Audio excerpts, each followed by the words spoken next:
Salutare! Bine ați venit pe canalul Anisa Show și Darius Show. Da! Și Dalela Show. Și Dalela Show, da, cu show, neapărat cu show. Astăzi vă voi prezenta o pictură pe un tricou, desigur. Mai întâi vom desena, după care vom aplica și culorile și să vedem ce o să iasă. Nu știu dacă mai țineți voi minte, dar am avut un filmuleț în care am desenat un îngeraș pe un tricou, după care l-am pictat. Da. Astea le-am mai văzut. Da, le-am mai prezentat, da. Anisia este fascinată de culorile mele și, drept dovadă, e aici lângă mine tot timpul. Când pictez câte ceva, ea e aici și se joacă, le dă roluri culorilor și se joacă așa cu ele. Ok, deci, astăzi vă voi prezenta cum pictez eu un alt tricou. De data aceasta va fi o altă versiune a îngerașului. Tu știi îngerașul? Uite, mai țineți minte filmarea în care am pictat un îngeraș pe un tricou? Da. Mă mai țineți minte? Ia uite.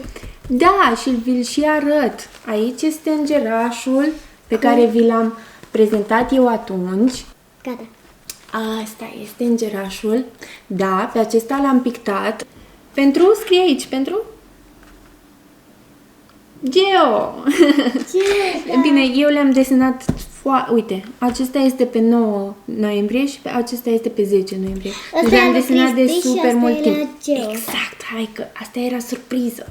Deci, am pictat îngerașul pentru Geo, pentru că este îngerul meu păzitor și chiar ea m-a încurajat tot timpul și mi-a spus trebuie să pictezi pe tricouri și să faci toate chestiile astea handmade pentru că le faci foarte drăguț și îi plăceau super, super mult. Și a spus, de ce nu încerci tu să faci și pentru alte persoane, să împărtășești această pasiune și cu altcineva? Ei bine, i-am urmat sfatul și uitați că în ziua de astăzi eu pictez pe tricouri. Tocmai de aceea am zis că cel mai potrivit desen și cea mai potrivită pictură pe un tricou de-al ei ar fi un îngeraș. Așa că acum, în perioada aceasta, o să le dăruiesc un tricou cu îngeraș ei, iar lui un tricou care să se asorteze cu îngerașul, să fie așa cuplu. Lui îi plac foarte mult craniile și tot felul, tot ce ține de partea asta mai sumbră. Și atunci am ales să-i desenez un craniu. Inițial eu l-am făcut foarte într-un spirit al sărbătorilor, numai că am zis că ar fi mai drăguț. Un schelet. Un schelet, un craniu, da, cu o căciuliță de crăciunel. Ia uitați! Da, nu îl faci așa? Nu-l faci așa? Dar nu-l vom face așa, da, într-adevăr. O să-l adaptăm un pic și o să-i schimbăm anumite detalii, pentru că nu o să facem nici frunzele de crăciuniță, nici crăciunița din O să facem creștet. coronițe. Vedem ce facem, da? Ne hotărâm pe parcurs, dar oricum ne bazăm pe ideea de craniu, pentru că așa îi place lui și atunci e cel mai bine să-i facem un craniu. Da. E la fel, uite. Acesta este îngerașul, e la fel, e aceeași culoare, ca să se asorteze, desigur, nu? Uitați. Uitați, da, iar acestea sunt desenele. Urmează să le punem în practică. Unul este gata, mai avem unul de făcut. Rum, pum, pum, pum, pum. Astea sunt super. Vi-l arăt și pe lui Joy. Ia uite ce drăguț este. Joy. Drăguț. Și aici am făcut ce crezi tu? O coroniță. Ia uite ce drăguță e. Este fată? Joy este fată. Cum să nu știi că e fată? Joy este fată. E o Dar bucurie nu de știu ce cățel. culori mai are pe ea. Are gri, are alb, are un pic de maro, are mai multe. Este bucuria lor, momentan, până o să apară un ghind-dog de ăsta care o să le bucure viețișoara. Până atunci o să îi bucure Joy, prin simplul fapt că o cheamă Joy, nu? Nu, e foarte crăgălașă. Bun. Este de la moș. E de la, da. Bun. Așa că eu mă apuc de desenat direct pe tricou. Detaliile le vom schimba și le vom modifica acolo direct pe tricou, pentru că facem schița așa cum ne trăznește nouă. Și Anisia va desena îngerașul pe agenduța ei, care și-a o agenduță drăgălașă. Dar cu pepene. Dar sare cu pepene. Așa. Iar eu mă apuc de craniu, iar tu te apuci de îngeraș, ok? Da. Batem palma? Super! Hai să vedem!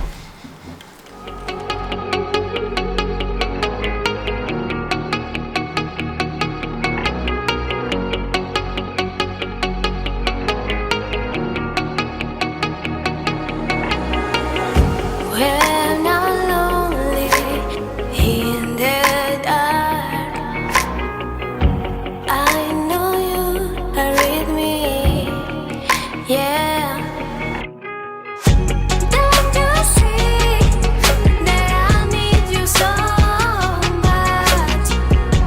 Don't you see that I love you so much?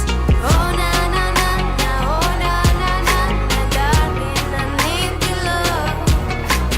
Oh na na na na, oh na na na na, darling, I need your love.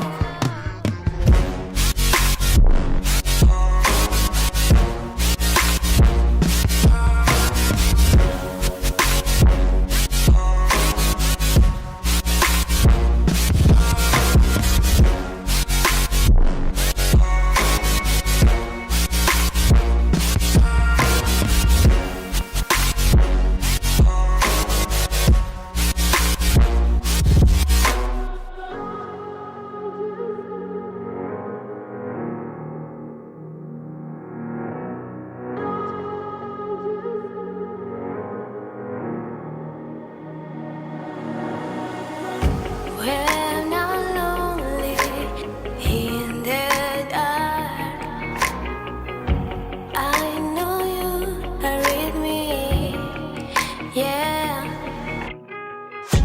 Don't you see that I need you so much?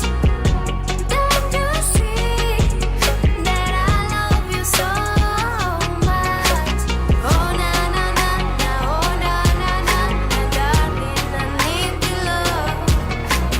Oh na na na na, oh na na na na, darling, I need your love. Am terminat. Am terminat. Ai terminat și tu? Da. Ia să văd ce ai desenat. Unde ți-e agenda? Ia agenda de acolo. Cât am pictat, eu am desenat aici. A desenat și ea lângă mine. Și ce credeți? Eu aici, pe biroul meu, am o plachetă în care am scris un citat. Iar ea a văzut placheta și ce credeți? Asta a scris Anisia. Da, se vede. Se vede.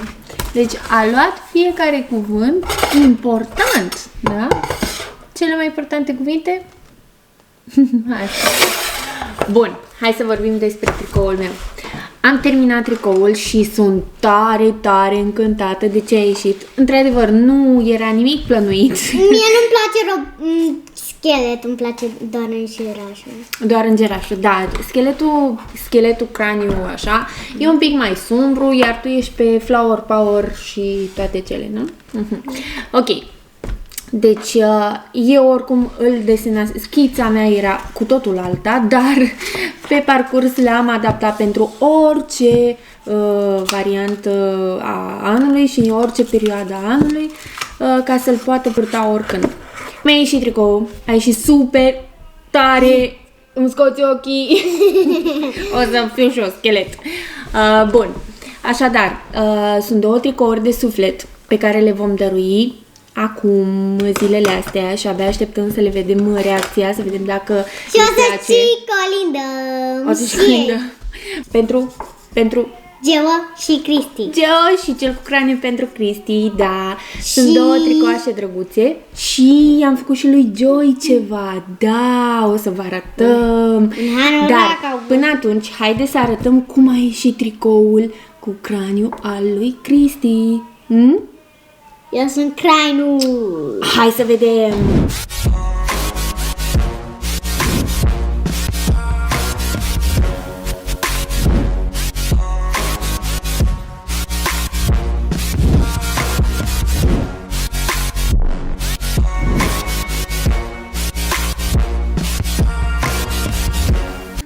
Așadar, haideți să vă arăt prima oară îngerașul, pentru că i-am făcut așa un mic upgrade și arată cam așa.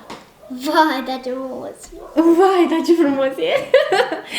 Da, acesta este îngerașul. I-am pus pe aici, pe acolo, puțină culoare de unicorn și puțină magie și sclipire și toate cele. Și i-am mai dat un strat de alb pentru că mi se părea mie că se vede un pic cam șters. Așadar, acesta este îngerașul. Am zis că vă arăt și hăinuța lui Joy. Lui Joy i-am făcut așa. Ia să vedeți voi. Scrie Joy, are un osișor aici, a fost ideea lui Paul. Iar pe gluga am zis că dacă e prințesică, păi să fie prințesică până la capăt și i-am făcut o coroniță. Abia așteptăm să vedem. Nu se vede. Ba, se vede. Nu Uite. se vede. Acum. Aceasta este coronița. Da, o să fie o prințesică.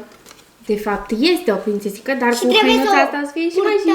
Mami. O să o poarte, da, o să meargă afară cu Geo și cu Cristi. Neapărat trebuie să o îmbrăcăm. Neapărat, abia așteptăm să o vedem îmbrăcată. Adică neapărat, o îmbrăcăm noi, da. Adică neapărat trebuie să vină cu ea. Să vină cu... Asta era, de fapt, să vină cu ea. Da, moare de dragul ei, așa că, de fapt, Anisia e nebunită după cățeluși. Bun, și acum, hai să vi-l arăt și pe... Alu Cristi. Ale Cristi, craniul. Vum. De fapt, l-ați văzut mai devreme. Și sper să vă placă și sper să-i placă și lui, să-l poarte cu plăcere. De asemenea și Geo sper să îl poarte cu plăcere, pentru că noi le-am făcut așa cu... De fapt, eu le-am făcut... Tu ești craniu. Eu le-am făcut cu drag. Anisia m-a asistat aici pentru că nu scap. Dacă ea este acasă, trebuie să fie aici moț lângă mine, nu-i așa? Da. Dar îi și place să deseneze, să picteze, așa că sper că într-o bună zi să Și-am pictat. picteze cot la cot cu mine, nu? Da. Da. Bun. Așadar, acestea sunt cadourile noastre pentru Geo și Cristi, abia așteptăm să le dăm. Și eu mănânc sushi. Tu mănânci sushi? Sper să... Sper să le placă și sper să vă placă și vouă ce ați văzut astăzi. Da. Da, și să ne dați, ce să ne dați? Like, subscribe și... Share. share. Da. Ia uitați! Bun. Mănâncă sushi, Anisia a zis că într-o zi trebuie să facem și noi sushi, așa că probabil cine știe, o să facem și un vlog cu sushi. Bun. Și un vlog cu voi, cu prăjitori. Da. Bun. Noi vă lăsăm și ne vedem în următorul video. Noapte bună! Noapte bună, că deja s-a Pa, noapte bună! Noapte bună! Noapte bună!